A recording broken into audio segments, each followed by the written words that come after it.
brothers of Yusuf alayhi salam, "Say, O Prophet, we believe in Allah and that which has been revealed to us, and that which was revealed to Ibrahim, and Ismail, and Ishaq, and Ya'qub, and the tribes."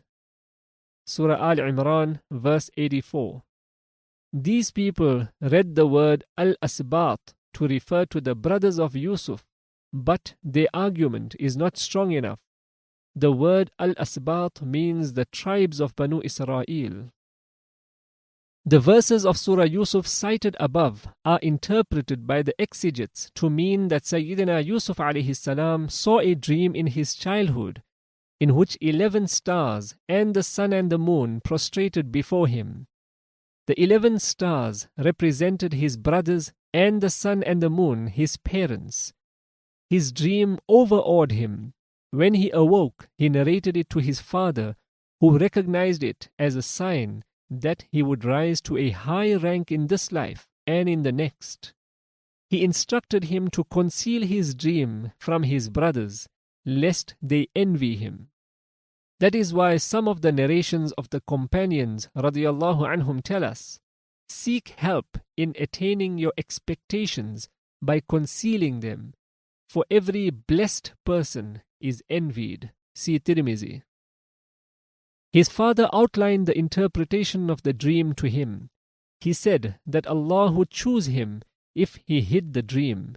He would select him and shower his mercy on him, and he would teach him the interpretation of dreams and sayings which others are unable to fathom.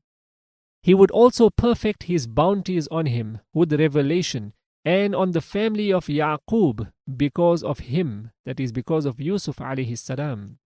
They would attain through Yusuf the best of this life and the next, as indeed Ibrahim and Ishaq had attained before him. A hadith is related from Jabir radiyallahu anhu that a Jew approached Rasulullah sallallahu alayhi wasallam and asked, "O Muhammad, tell me the names of the stars that prostrated before Yusuf."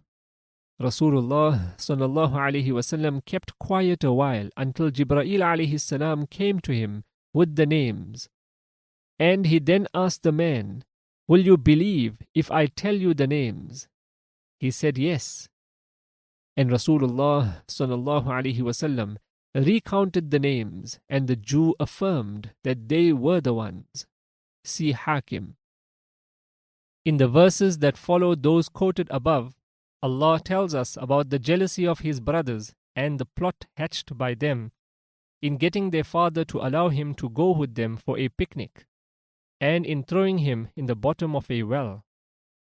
Their father was apprehensive lest they leave him alone and a wolf devour him. They protested that that would not be possible when they were together. They persisted with their father, and he finally allowed them to take him along. Hardly were they out of sight of their father than they began to tease and taunt him and agreed to hurl him to the bottom of a well. When they did so, Allah comforted him and assured him that he would come out of the difficulty and would inform them of the evil deed they had done, while they would be dependent on him and fear him. After they had dropped him in the well, they took his shirt and threw some blood on it and came to their father at nightfall, crying for their brother. Some of our predecessors tell us, therefore, do not let the cry of a complainant deceive you, for perhaps it is the oppressor who cries. They chose nightfall that it might be easier to deceive their father. They told him that a wolf had eaten Yusuf while they were playing and he was alone. They wondered that he would not believe them because he was not willing to trust them in the first place. They had stained the shirt with blood of a goat which they had slaughtered to show that a wolf had eaten Yusuf, but they had forgotten to tear off his shirt. The dread of a liar is forgetfulness. Their father was not convinced, and he asserted, "Nay, your minds have enticed you to invent the matter. For me, goodly patience, and Allah is He whose help is ever there to seek against that which you describe. Surah Yusuf, verse 18. Meanwhile, Sayyidina Yusuf alayhi salam waited in the bottom of the well for Allah's help. Some travelers came that way, and they sent some of them to fetch water for them. When one of them dropped a bucket to collect water, Sayyidina Yusuf alayhi salam clung to the rope and was thus brought out. As they saw him, they exclaimed, "Good news!" They concealed him as part of their merchandise. But Allah was aware of what they did. Surah Yusuf, verse 19.